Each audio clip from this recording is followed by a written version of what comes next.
Les plaisirs sexuels dans un mariage doivent en général être agréables entre les deux parties, c'est-à-dire l'homme et la femme.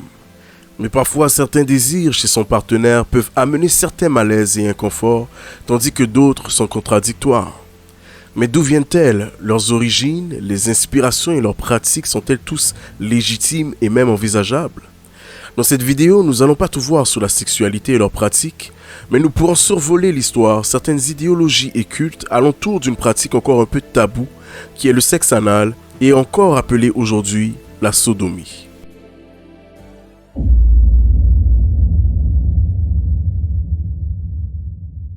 À l'époque du pèlerinage de notre patriarche de la foi, Abraham, fils de Térakh, il y avait des villes et même des royaumes tels que Sodome et Gomorrhe, où résidait Lot, son neveu, qui est fils de Nachor, fils de Térakh.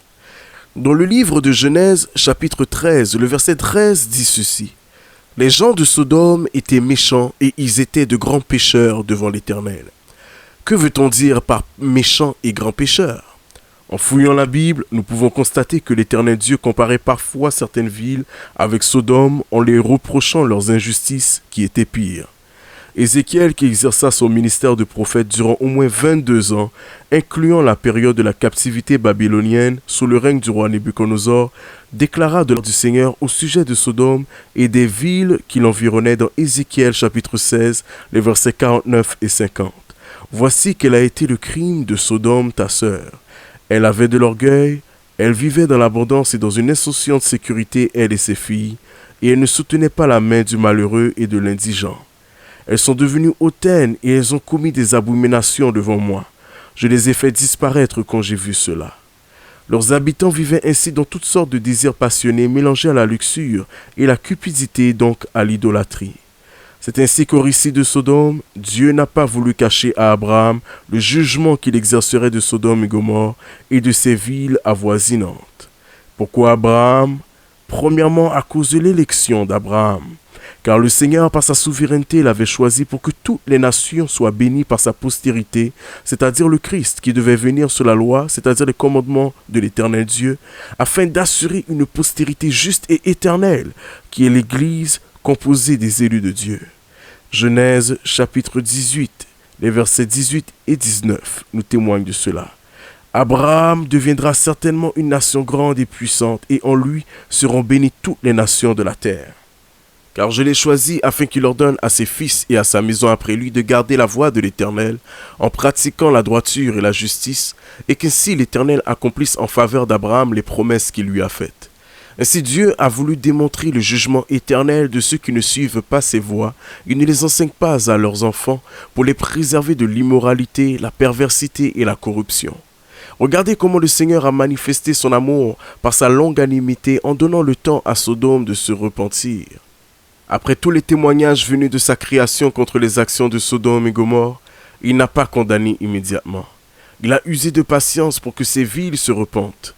C'est pourquoi il a voulu être le dernier témoin de tous. Genèse chapitre 18, les versets 20 et 21. Et l'Éternel dit, « Le cri contre Sodome et Gomorrhe s'est accru, et leur péché est énorme. C'est pourquoi je vais descendre et je verrai s'ils ont agi entièrement selon le bruit venu jusqu'à moi. Et si cela n'est pas, je le saurai. » Il était même prêt à épargner ces villes à condition que 10 justes y résidaient au milieu d'elles, ce qui n'était pas le cas.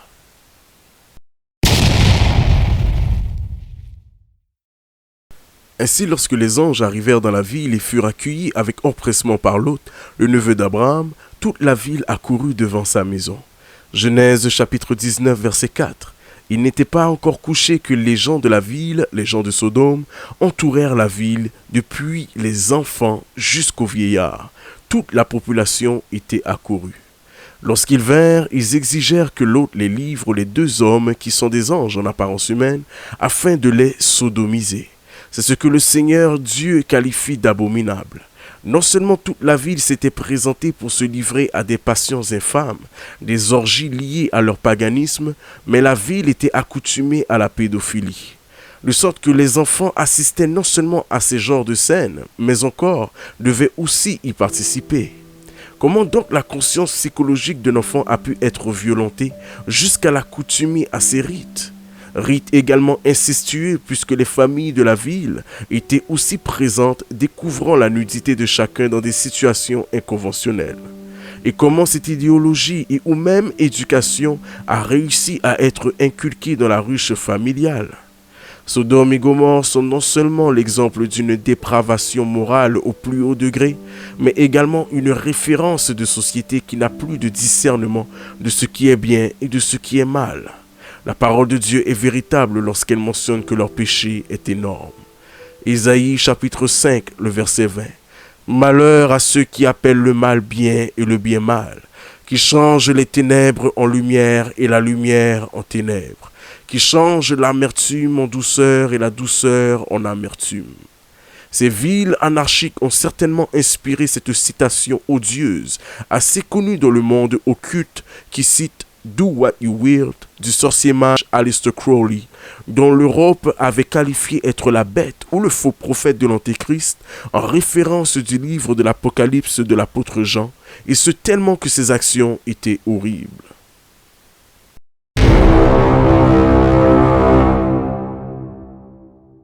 Do what you will, traduit par fais ce que tu veux, donc rien n'est mauvais ou bon autant que tu veuilles le faire. Et l'auteur de ce vers avait plusieurs adeptes, dont M. Henry Harry A.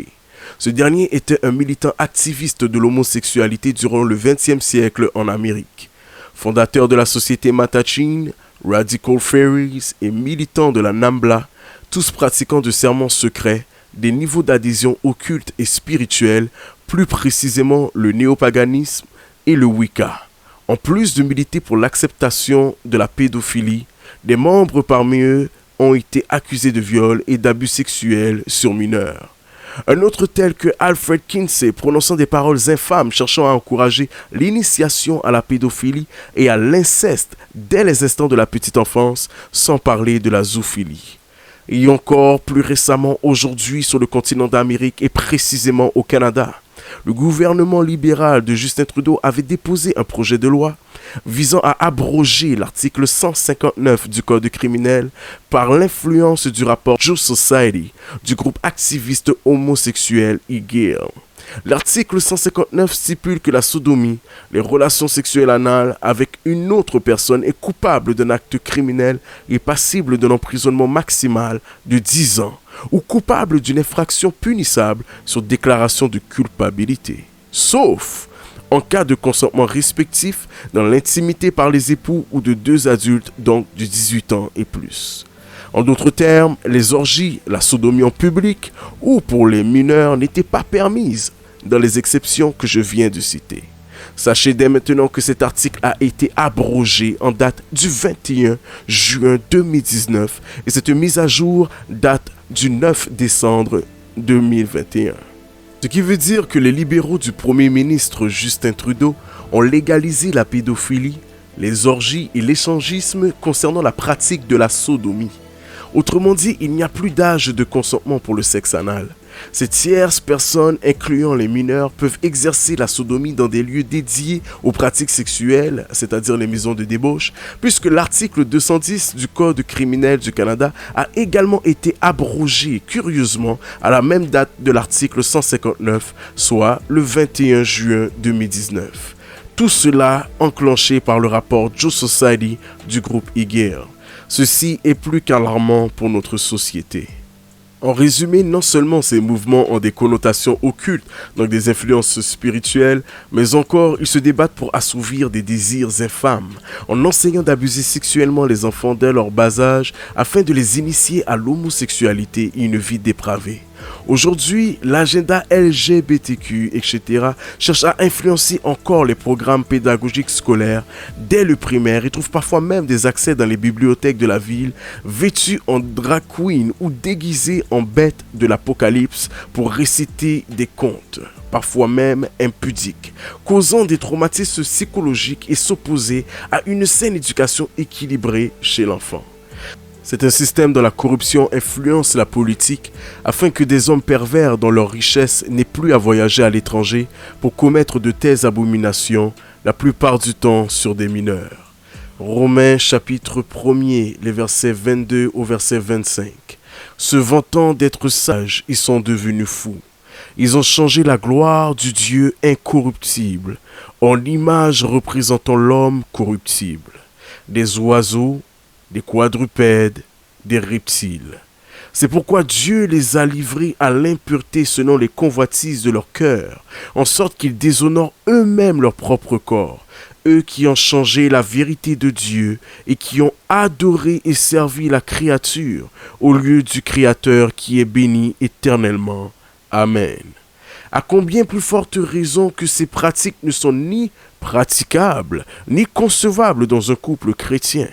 Romains chapitre 1er, verset 26. C'est pourquoi Dieu les a livrés à des passions infâmes, car leurs femmes ont changé l'usage naturel en celui qui est contre nature. Lorsque les habitants de Sodome oppressaient Lot pour connaître les anges, Lot était désespéré et tourmenté car il connaissait leurs œuvres criminelles. 2 Pierre chapitre 2, les versets 7 et 8 nous témoignent cela. Et s'il a délivré le juste Lot, profondément attristé de la conduite de ces hommes sans frein dans leur dérèglement, car ce juste qui habitait au milieu d'eux tourmentait journellement son âme, juste à cause de ce qu'il voyait et entendait de leurs œuvres criminelles. L'autre, connaissant leur passion insatiable, s'est contraint de leur suggérer ses propres filles. Ainsi, la sodomie n'était pas seulement exercée entre homosexuels, et ce, jusqu'à ce jour. Genèse chapitre 19, les versets 7 et 8. Et il dit, mes frères, je vous en prie, ne faites pas le mal. Voici, j'ai 2 filles qui n'ont point connu d'homme. Je vous les amènerai dehors et vous leur ferez ce qui vous plaira. Seulement, ne faites rien à ces hommes, puisqu'ils sont venus à l'ombre de mon toit.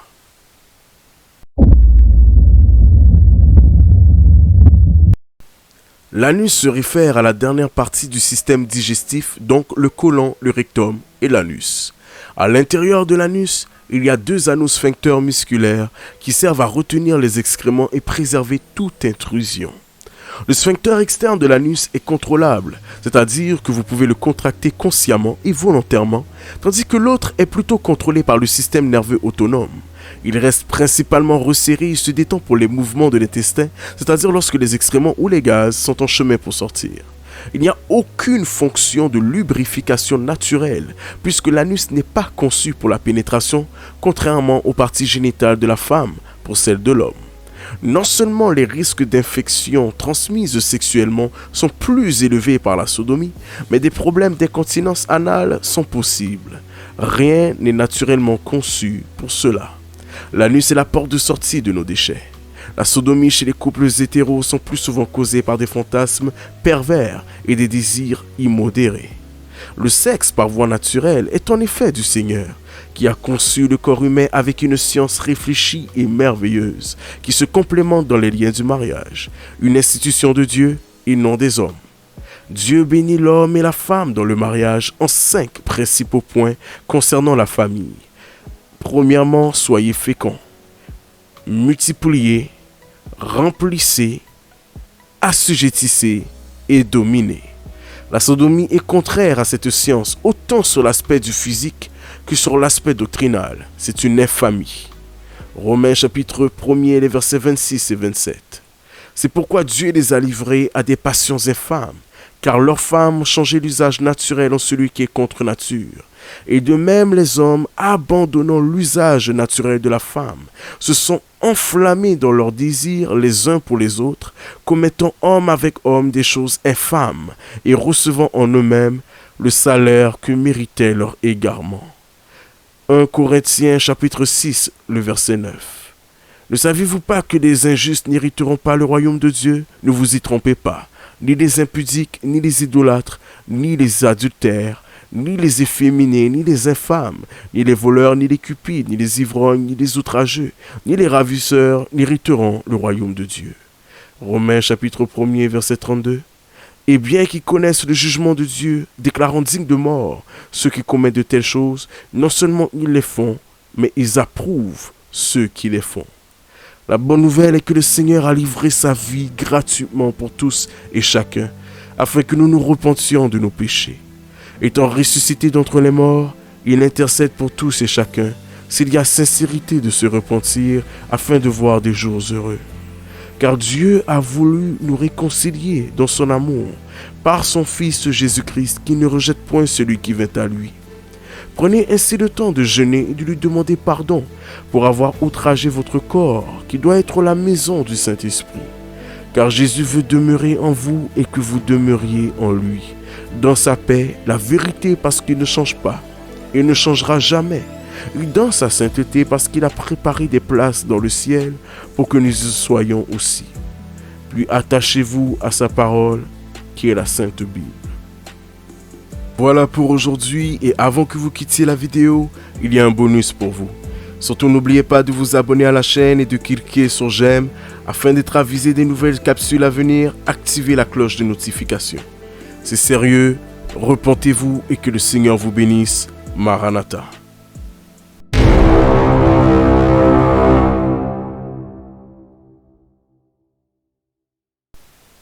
Alors voilà pour le bonus, c'était afin de vous démontrer l'acharnement de ces mouvements d'activistes LGBTQ, etc. et leur agenda.